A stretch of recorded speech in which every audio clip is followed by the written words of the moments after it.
kind of wild, right?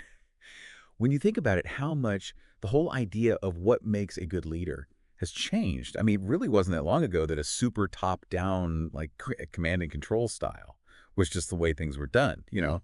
But now, the whole leadership scene looks totally different. Mm. And those approaches that actually get results, Yeah. well, they've had to, like, seriously adapt. And that's what we're really going to dig into today, the whole world of leadership models. Yeah, for sure. And what's super interesting to me is kind of tracing how we got from those like older traditional models, the ones that kind of took shape back in the industrial age, to the more modern stuff we see happening now. Totally. Like the research we have gives us a really clear comparison looking at the main ideas, how decisions happen, the structure of companies, all the way to how people communicate and even handle crises. Yeah, it's a lot. Yeah, it is. So for anyone who's trying to get why some leadership styles feel so outdated and others are, like, gaining traction, this deep dive should give you some good insights. For sure. Because honestly, trying to figure out all the different leadership theories out there Mm-hmm. can feel overwhelming. It's like a whole new language, right? Right. Yeah. So our goal today is to cut through all that and give you guys listening a clear picture of what's changed, what's still around, and basically what it all means for how businesses actually work, you know? Yeah. Yeah. Okay, let's get into it. Let's start with those leadership models that were big in the industrial age. What were the main principles back then?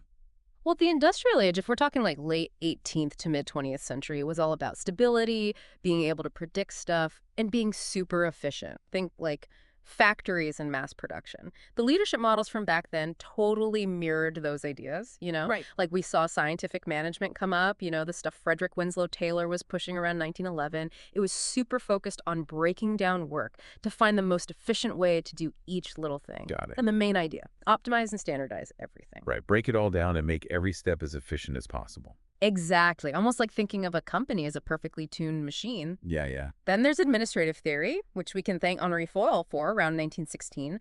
This one focused on like bigger management stuff, dividing work clearly, having a set chain of command, and really emphasizing discipline. Yeah, yeah. These were like the basic ideas for managing a huge workforce effectively. Okay, so having those really defined roles and hierarchies was, crucial. Absolutely. And that kind of naturally takes us to autocratic leadership, which, you know, put the leader in total control, making almost all the decisions without much, if any, input from people below them. Yeah. Now, we can't pinpoint exactly when it started, but its ideas were definitely around in the early 1900s, usually linked to more bureaucratic ways of thinking. Got it, the my way or the highway approach. Exactly. But was there, anything good about that super directive style back then, given how obsessed the industrial age was with efficiency? That's a good point.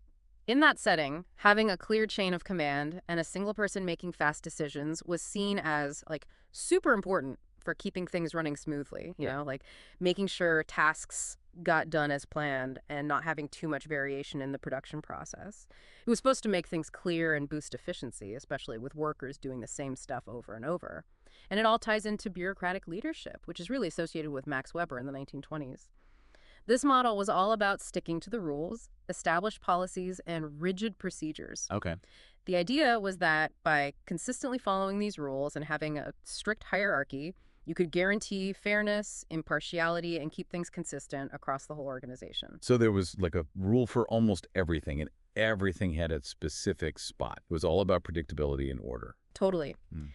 And lastly, when it comes to those foundational industrial age models, we have transactional leadership, which became a big deal in the mid-20th century, with guys like Bernard Bass expanding on older ideas. It's all about this idea of exchange, leaders offering rewards for good work and using punishments if expectations aren't met. It's a system built on clear expectations and direct consequences. Right. It's like a really structured relationship between the leader and the employee. Hit the target, get a reward, miss it, and there are consequences. Right. Okay, so that gives us a good graph of what leadership was like during the industrial age. But, like you mentioned earlier, things started to change. We see these modern approaches popping up. What caused this big shift? Well, the problems with those older models became super obvious as the world changed, you know? Things got more complex, more connected, and way more dynamic. The big change was realizing that employees weren't just cogs in a machine, but valuable people with skills, different perspectives, and ideas that could actually help companies succeed.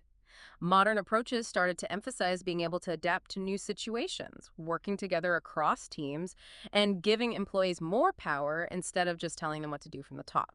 Okay, so it's a whole new way of thinking about the workforce, right? And what actually makes businesses successful in the long run in this new environment. So Exactly. what are some of the big modern leadership models that came about to address these new needs? Well, one of the earlier ones is situational leadership from Hersey and Blanchard back in 1969. It challenged the idea of one best way to lead, arguing that good leaders need to change their style depending on how mature, competent, and committed their followers are in any given situation. Right, that makes sense. You wouldn't manage a seasoned expert the same way you'd guide someone totally new to a task or project. Yeah, exactly. Then, in 1970, Robert Greenleaf came up with servant leadership, which was a huge change from the traditional top down power structures. Yeah. The main thing here is that leaders should focus on meeting their employees' needs, creating a culture of service, support, and genuine care within the team. So it's leading by serving the team Yeah. or putting the well-being and development of the team members first. Exactly. Around the same time, in the 70s, we saw transformational leadership emerge, mainly through James McGregor Burns and later Bernard Bass. Yeah. This model is all about inspiring and motivating people through a strong vision for the future, the leader's charisma, and genuine empathy, going beyond just rewards and punishments. Got it. So less about the carrot and stick and more about inspiring people to believe in something bigger, something beyond their day-to-day tasks. Exactly. Moving into the 1990s, Ronald Heifetz introduced adaptive leadership. It's specifically for tackling complex, unpredictable challenges with no easy answers. Right. It emphasizes encouraging experimentation, learning from mistakes, and building a culture where the whole organization can be resilient and solve problems. Okay, so the leader isn't the one with all the answers anymore, but guides the team through the uncertainty to find their own solutions. Exactly. Then in the late 90s and early 2000s, we had network leadership come up. People like David Fisher and David White highlighted how important interconnected relationships and collaboration are, moving away from those siloed company structures. Yeah. It emphasizes building adaptability and influence across different parts of the organization and using the power of these networks. Right, mirroring how interconnected, digital, and globalized the business world has become. Absolutely. And then in 2001, when the Agile Manifesto came out, we saw Agile leadership take off, which directly addressed the issues with rigid long-term planning. Right. It's all about iterative processes, being super flexible, and having strong ongoing collaboration across different teams. Okay. It started in software development, but has spread to other industries and functions. Yeah, agile has definitely become a buzzword, but the core idea is about being able to adapt quickly to changing conditions. Exactly. Also, in the 2000s, distributed leadership was formally defined. Big names like James Spillane and Peter Grahn emphasized the benefits of spreading out decision-making power throughout the organization. Yeah. This is about empowering people at all levels and enabling faster, more localized responses to disruptions or opportunities. So pushing the power to make decisions closer to where the work is actually happening. Right. And lastly, in 2007, Brian Robertson introduced holacracy, which takes decentralization even further, basically getting rid of traditional management hierarchies and replacing them with self-managing teams and flexible roles. Wow. The aim is to create a super adaptable and responsive organization. That's a pretty radical change. Yeah. It's really interesting to see how these modern approaches have tried to tackle the shortcomings of those more traditional models Right. in a world that's changing so fast. Right. Now, let's go a bit deeper into how these different leadership models were actually used, both in the past and today. How did those core characteristics of the industrial age models fit with what organizations needed back then? They worked really well with how companies were structured and the type of work being done. Think about those huge factories that drove the industrial age, focused on making tons of the same product. In that environment, stability and predictability were super important, and maximizing efficiency was the main goal. Those hierarchical structures with clear lines of authority and responsibility were seen as absolutely essential for managing those large workforces, often with people doing standardized, repetitive tasks. And having decisions made at the top ensured that processes were consistent and quality and output were tightly controlled. Right. The main focus was hitting production targets and minimizing mistakes in a pretty stable and predictable environment. Got it. So those top-down directive approaches weren't just about control. They were actually seen as the best way to achieve goals in that specific context. Exactly. The work itself was often repetitive and didn't require a ton of individual initiative or creative problem solving. Things like wages tied to output were considered enough to motivate people. Communication can mostly be one way, from management down to the workers, because the tasks and expected outcomes were super clear and didn't change much. Yeah, yeah. But it seems like those very things that made them effective back then became weaknesses as the business world started to evolve. Why do these, like, ingrained models struggle in today's world that's so disruptive and digital? Because what modern organizations need now has become almost the opposite. We've shifted from purely task focused work to needing approaches that foster collaboration, encourage innovation, and build a shared sense of purpose among employees. Centralized decision making just can't keep up with how fast things are changing in the market. Businesses now need input from different sources, diverse perspectives, and the ability to make fast decisions closer to where the action is. Those really directive communication styles tend to undermine trust and psychological safety, which are so important for complex problem solving and openly sharing ideas.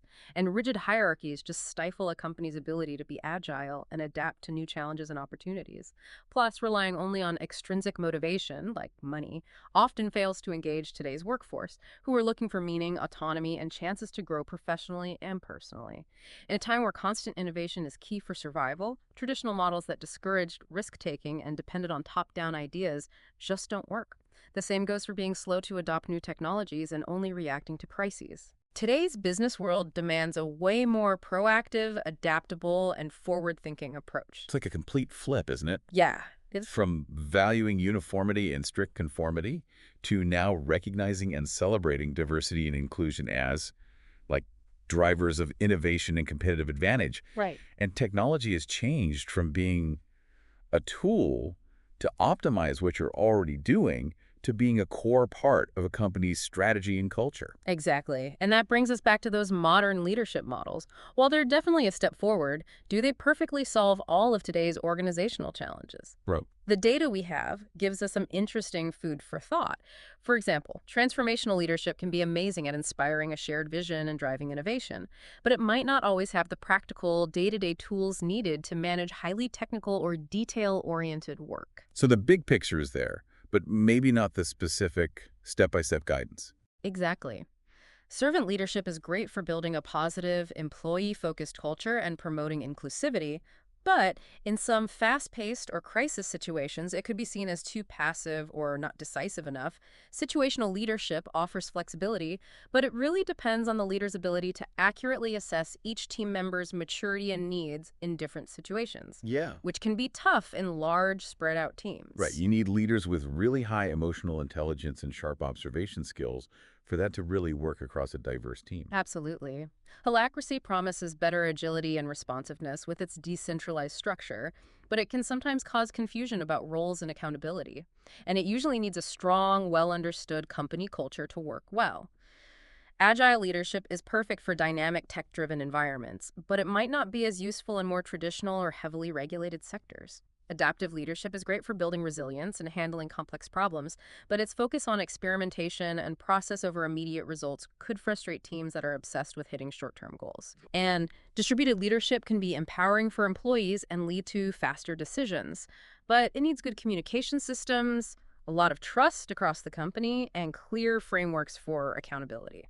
So even these modern models aren't a cure-all. They each have their own strengths and weaknesses depending on the specific company, industry, and challenges they're facing. Exactly. It seems like companies need to be more thoughtful and consider the context when applying these leadership ideas. Absolutely. It's about deeply understanding the organization's specific situation, the industry they're in, and the unique challenges they're facing. They might even need to combine elements from different leadership models to create a custom approach that really fits their specific needs and goals. Okay. But, it's one thing to talk about these theories. What does the actual data say about which leadership models are being used in organizations around the world today?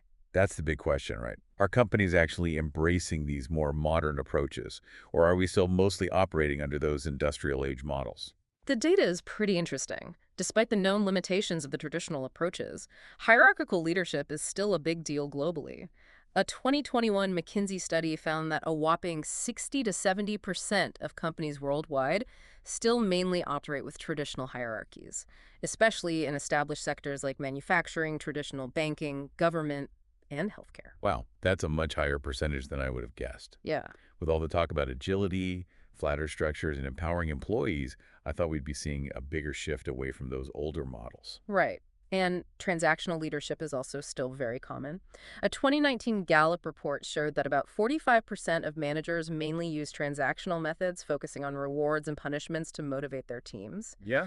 This approach is big in performance-driven industries like sales and retail. Right. Still a big emphasis on those more external Yeah. motivators. Exactly. And bureaucratic leadership, with its rules, policies, and procedures, is still a major force in highly regulated industries like healthcare, education, and public administration. A 2020 Harvard Business Review study estimated it's used by about 30 to 40% of organizations in these fields. So those core industrial age models are still deeply ingrained in a lot of companies across various industries. What about those modern leadership approaches? How widely are they actually being used? Well, they're definitely used less overall, but we see them more in certain sectors and types of companies. Transformational leadership, for instance, shows up in about 35% of leaders globally, based on a 2020 DDI survey. It's more common in industries like tech, consulting, creative fields, and startups, places that are changing rapidly and need to encourage innovation. Makes sense. You often need that strong, inspiring vision when things are really disruptive or if you're the one trying to disrupt the market. Exactly. Servant leadership is used a bit less, around 20 to 25%, based on a 2018 study in the Journal of Business Ethics. It's most common in service-oriented industries like hospitality, healthcare, and nonprofits. Companies like Southwest Airlines and Starbucks are often given as examples. Yeah, it seems to fit well with their focus on both customer satisfaction and employee well-being. Absolutely. Agile leadership is becoming more popular. Scrum.org reported usage rates around 25 to 30% as of 2022. It's still mostly used in software development, IT, and product management, but we're seeing it applied more in marketing and R&D as well. Holacracy, despite being talked about a lot, is still pretty niche. Forbes estimated its global adoption at under 5%. Yeah. Some companies like Zappos and Medium have tried it out, but they've run into challenges. It sounds like that extreme level of decentralization can be tough to actually implement well. It seems that way. Yeah. And distributed leadership is being used by about 15 to 20% of companies, especially in fields like consulting, finance, and academia.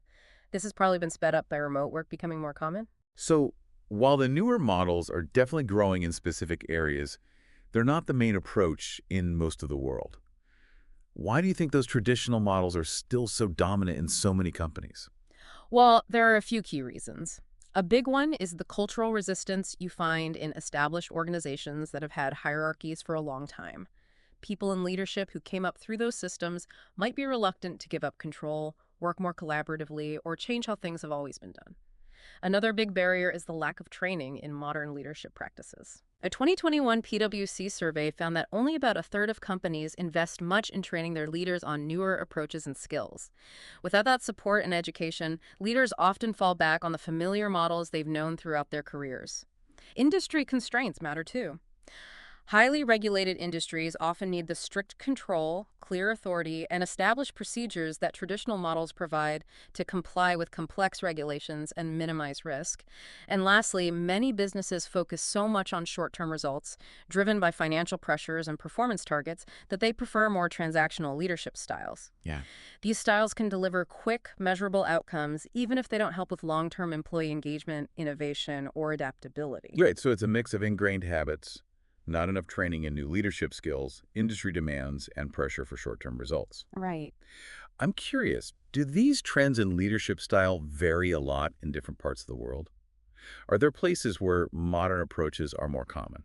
Yeah, there are definitely regional differences. North America and Europe tend to adopt more of those modern models, especially transformational and agile leadership. Okay. A 2020 BCG study found that around 40% of companies in Europe and 45% in North America actually promote and prioritize transformational leadership. That makes sense. Maybe they place more emphasis on innovation, employee engagement, and adapting to changing markets. That's probably a big part of it, along with the more established tech sectors in North America and parts of Europe. On the other hand, the Asia-Pacific region, especially in places like Japan, South Korea, and India, still mostly uses hierarchical leadership, according to McKinsey in 2020. Yeah. This often goes hand in hand with cultural norms that value respecting authority, seniority, and traditions. But There's a growing demand for more participative and collaborative styles, especially in cities and among younger workers. Interesting. So there's a generational shift happening even in traditionally hierarchical cultures. Exactly. The Middle East and Africa also have a lot of hierarchical and bureaucratic leadership, often because of family businesses and government entities. But multinational companies working there are bringing in more modern practices like servant leadership and distributed decision making, as the World Economic Forum reported in 2021. So the global business world becoming more interconnected is pushing those areas to change their leadership styles. Yeah, it seems to be a major factor. And in Latin America, while hierarchical and transactional styles are still common, transformational leadership is becoming more popular. That's mainly because of globalization and younger generations who want more collaborative and empowering leadership. Got it. So across the board, while traditional models are still strong in the majority in many places, things are starting to change, driven by economic, technological, and cultural factors. Definitely. The data shows traditional models are still dominant globally, but the rise of more modern approaches is a significant trend, even if how fast and how much it's adopted varies by region and industry. This has been a super insightful look at how leadership models have evolved and what they look like in today's world. For those listening, here's a quick recap. We covered the shift from industrial age models focused on control, efficiency, and top-down authority to more modern approaches that prioritize adaptability, collaboration, employee empowerment, and a focus on purpose and innovation. Right. However, despite the benefits of these newer models in today's complex business world, those traditional hierarchical and transactional styles are still really common in many parts of the world and across industries. Yes. And while modern approaches are gaining traction, especially in North America and Europe, cultural, economic, and industry factors are keeping those older models dominant in places like Asia-Pacific, the Middle East, and Africa. Exactly. And this brings up a crucial question for all of you listening. Given how fast the business world is changing and the advantages modern leadership styles have in dealing with complexity, fostering innovation, and engaging a diverse workforce, what steps can current leaders and organizations take to bridge the gap between outdated practices and the kind of leadership we need for future success? Think about how these different leadership models might be affecting your own workplace, the leadership styles you see around you, and what it means for your own career and the success of the organizations you're part of. That's a powerful thing to think about. Hopefully, this deep dive has given you a solid understanding of the world of leadership models and how they're used today. There's a lot more to explore within each of these models, and we encourage you to dive deeper into the approaches that resonate with your own experiences and interests. Thanks for joining us for this exploration on the Deep Dive.